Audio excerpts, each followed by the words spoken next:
श्रोता प्रेमियों, मैं राम सागर शास्त्री आप लोगों के समक्ष रखने जा रहा हूं बालकांड शंका समाधान। देखिए, राजा भानु प्रताप को श्राप क्यों मिला? क्योंकि इन्होंने एक संत से झूठ बोला था कि नाम प्रताप भानु अवनीसा तासु सचिव मैं आहनु मुनीसा। मैं प्रताप भानु का मंत्री हूं। अब आप लोग कहेंगे कि वो तो नकली साधु था। हाँ, साधु तो नकली था, परंतु भानु प्रताप की नजर में तो वो असली लगता था। शास्त्र कहता है कि संत से कभी कपट नहीं करना चाहिए। अब बात आती है कि राजा तो बड़ा बुद्धिमान था, फिर वह मूढ़ कैसे हो गया कि तुलसी देखी सुरेश भूल ही मूढ़ न चतुर नर सुंदर के की है पेखो बचन सुधा समय सन अहि।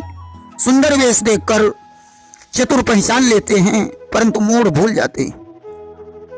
मोर बहुत सुंदर होता है, परंतु सर्प का भक्षण करता है। भानु प्रताप में भक्ति नहीं थी, अपने कर्तव्यों का अहंकार था, इसलिए उनकी दुर्गति हुई। इसी से इनके पुराने शत्रु कपट मुनि को मौका मिल गया। कपट मुनि ने अपनी माया से मांस को अन्न के रूप में ब्राह्मणों के सामने रखा था।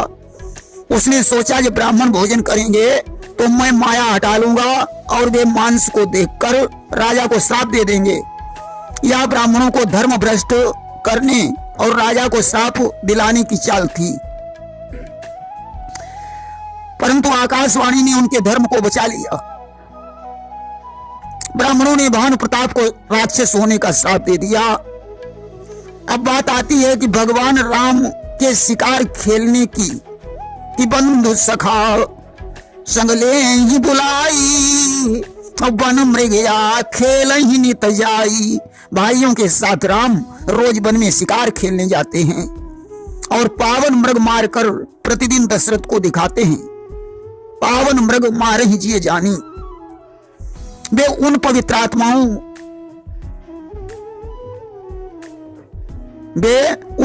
आत्मा के मृगों का उद्धार करते हैं जो किसी सांप या वरदान से हिरण बन गए थे और वे अपना उद्धार चाहते थे। दशरथ जी को दिखाने का मतलब है अपनी वीरता सिद्ध करना। देखिए, विश्वामित्र जब राम लक्ष्मण को मांगने गए तो उन्होंने कहा कि राम देते नहीं बनी गुसाई। राम को देते नहीं बनता, इसका क्या कारण है? क्योंकि राम जटायु का पुत्र था। विश्वामित्र की यज्ञ रक्षा के समय एक चौपाई आई है कि आप रहे मख की रखवारी। यज्ञ रक्षा के लिए राम ने लक्ष्मण को क्यों नहीं रखा? इसके दो कारण हैं। नंबर एक तो राम जानते हैं कि लक्ष्मण शेषनाग के अवतार हैं जो क्षण भर में निशाचरों का नाश कर सकते हैं। अगर मारीच यहाँ आएगा और लक्ष्मण के हाथों से मारा जाएगा तो फिर हमारी लीला कैसी पूरी हो पाएगी, अर्थात सीता का हरण कैसे होगा। नंबर दो, राम सोचते हैं कि कल धनुष यज्ञ होगा, तमाम राजा वहां इकट्ठे होंगे, परंतु कोई धनुष तोड़ नहीं पाएगा। सब जनक कठोर वचन बोलेंगे। उस समय लक्ष्मण धनुष तोड़ने की आज्ञा मांगेंगे, परंतु मैं लक्ष्मण को शांत करके धनुष को तोड़कर सीता से विवाह करूंगा। एक चौपाई और आती है कि रंग भूमि जब सिय पगुधारी तो देखी रूप मोहे नर नारी। जब रंगभूमि में सीता जी आई तो उनका रूप देखकर सभी नर नारी मोहित हो गए। वही तुलसीदास जी उत्तरकांड में लिखते हैं कि पन्नगारी यह चरित अनुपा मोहिन नारी नारी के रूपा। एक स्त्री दूसरी स्त्री के रूप पर मोहित नहीं होती है। इस विषय में कुछ सज्जनों का मत है कि पगुधारी नाम भगवान का है, क्योंकि भगवान विष्णु के भृगु ऋषि ने सीने पर लात मारी थी और जब ते लात भृगु ऋषि मारी तब ते नाम पड़ो पगुधारी। वहीं ऐसा भी कहा जाता है कि काम विषयक मोह से स्त्री स्त्री पर मोहित नहीं होती है, परंतु सौंदर्य विषयक मोह से मोहित हो सकती है। देखिए, राम के विवाह में इंद्र ने गौतम ऋषि के साप की सराहना की कि गौतम साप धन्य करी जाना, क्योंकि इंद्र ने अहिल्या से छल किया था। गौतम ने इन्हें श्राप दे दिया था कि तुम्हारे शरीर में 1000 भग छिन्न हो जाएं। जो बृहस्पति के यज्ञ से आंखें बन गए थे, आज तो इंद्र 1000 आंखों से राम के विवाह का अवलोकन कर रहे थे। देखिए, जब सीता जी ब्याह करके आई तो माताओं ने लोकरीति की। लोकरीति में वधू वर के 7 और वर वधू के 5 संटियां मारता है। सीता जी को भी एक छड़ी पकड़ाई गई। अब राम है ब्रह्म और सीता है माया, भला माया ब्रह्म पर कैसे हावी हो सकती है? इस लोक रीति पर दोनों संकुचित हो रहे हैं। राम मन ही मन मुस्कुरा रहे हैं कि लोक रीति जननी करही बर दुलहिनी सकुचाही, अमोद विनोद निहारी बहु राम मन ही मुस्काही। इसके बाद कौशल्या ने सीता जी से हल्दी पिसवाई। अब सीता जी सिलौटी पर हल्दी रखकर जैसे बटना मारती हैं, हल्दी उटक जाती है। उन्हें क्रोध आ गया और उन्होंने क्रोध की नजर से ज्यों हल्दी को देखा, हल्दी जलकर छार हो गई। वहीं कौशल्या ने सीता जी से ये वरदान मांगा था कि बेटी, जिस नजर से तुमने हल्दी को देखा है, ऐसी नजर कभी किसी पर नहीं डालना। तभी सीता रावण की ओर नहीं देख रही थी। अब प्रश्न ये भी आता है कि धनुष यज्ञ में रावण और बाणासुर भी गए थे। देखिए, रावण बाणासुर का संवाद भले ही हुआ हो, परंतु उन्होंने धनुष को नहीं छुआ। कि रावण बाण छुओ नहीं चापा, तुम्हारे सकल भूप करी दापा। अन्य राजा धनुष क्यों नहीं तोड़ पाए? महाभारत रामायण में लिखा है कि प्रणवो ही धनु, ओंकार या ज्ञान ही धनुष है। तुलसीदास जी लिखते हैं कि शंकर चाप जहाज, सागर रघुबर बाहुबल, बूढ़ सकल समाज, चढ़ाज प्रथम ही मोहवश। शंकर जी का धनुष जहाज है, राम की भुजाओं का बल समुद्र है। वो सारा समाज डूब गया जो सबसे पहले मोहवश इस पर चढ़ा। अर्थात अज्ञानी और मोहग्रस्त प्राणी इसे नहीं तोड़ सकते थे। दूसरी बात, शिवजी ने 300 सेवक आश्रम से भेज दिए थे जो सूक्ष्म रूप में धनुष पर बैठे हुए थे। नंबर 3, सीता जी ने धनुष से प्रार्थना की थी कि निज जड़ता लोगन पर डारी, अहो हरु रघुपति निहारी। तुम अपनी जड़ता राजाओं पर डालकर जब राम धनुष तोड़े तो हल्के हो जाना। अतः धनुष में हल्के और भारी होने की सामर्थ्य थी, इसलिए जब अन्य राजा धनुष उठाते थे तो वो भारी हो जाता था।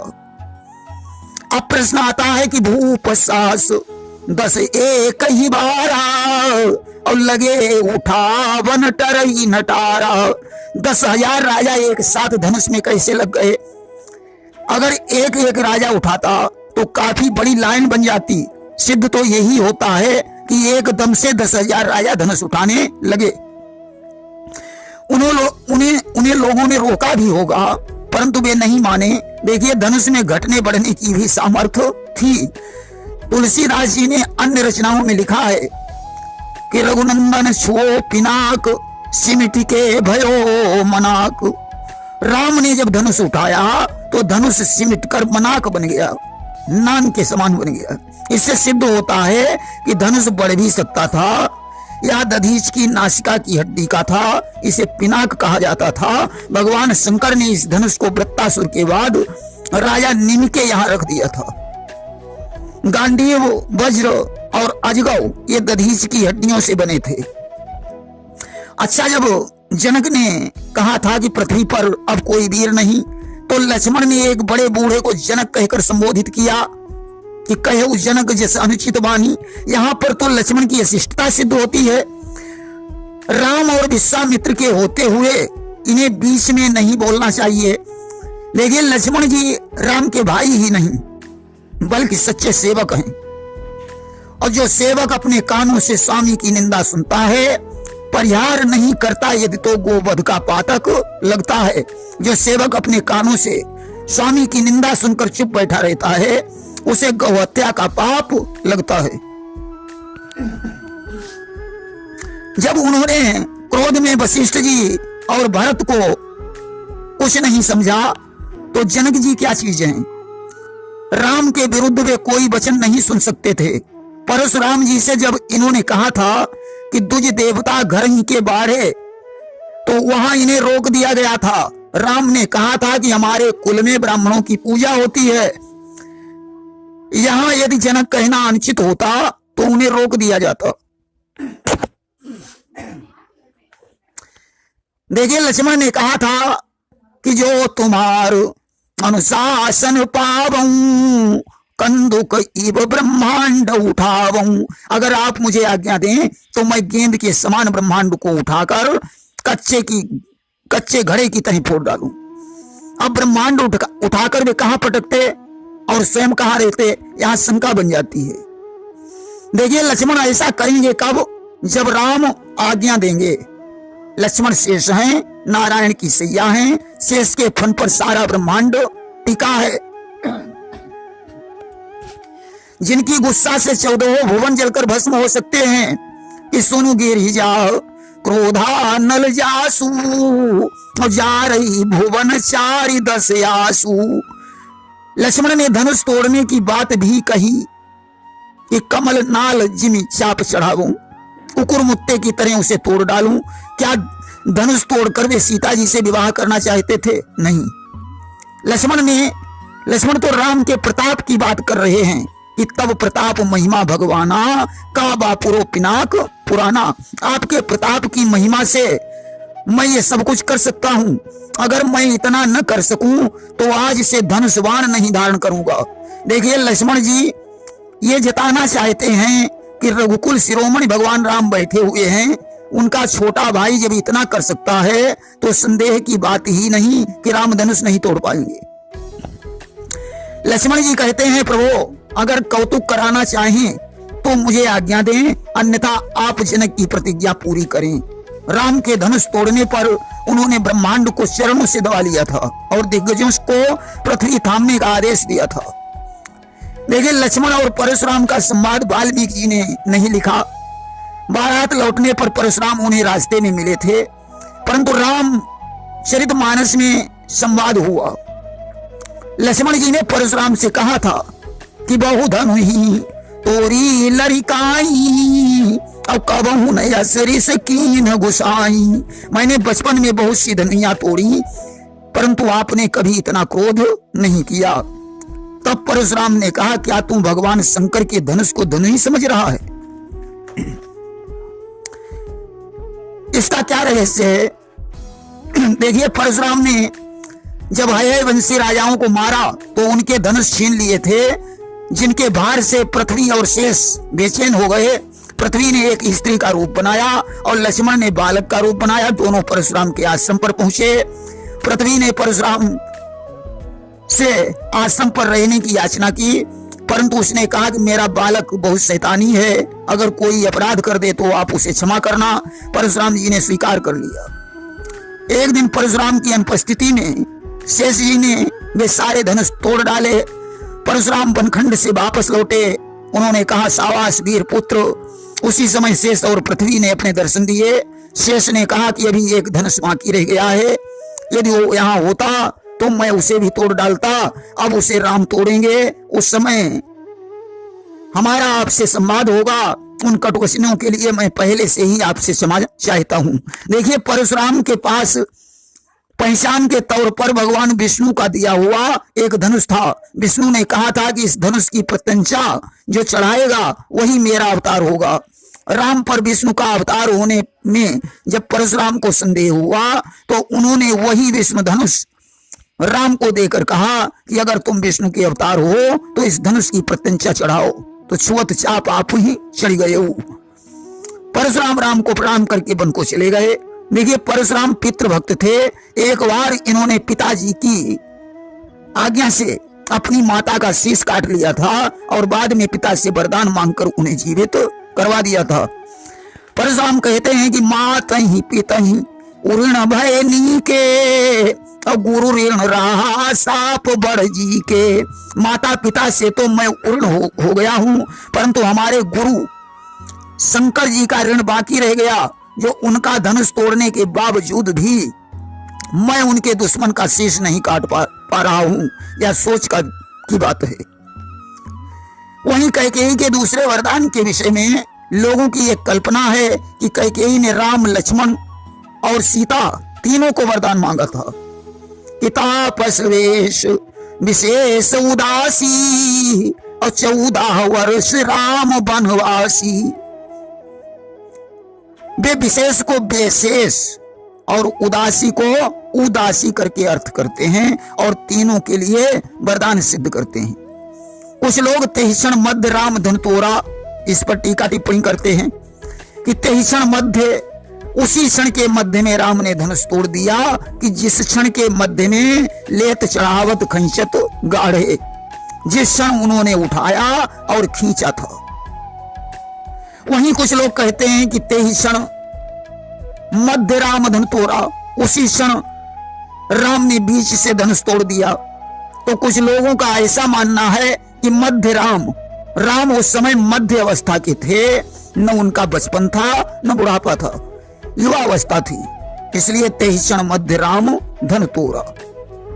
सज्जनों, तमाम प्रकार की शंकाएं हैं, तमाम प्रकार के समाधान हैं, यथा सागर है। शारदा भी अगर इसका व्याख्यान करें तो भी नहीं हो सकता है। प्रेम से बोलिए वृंदावन बिहारी लाल की जय।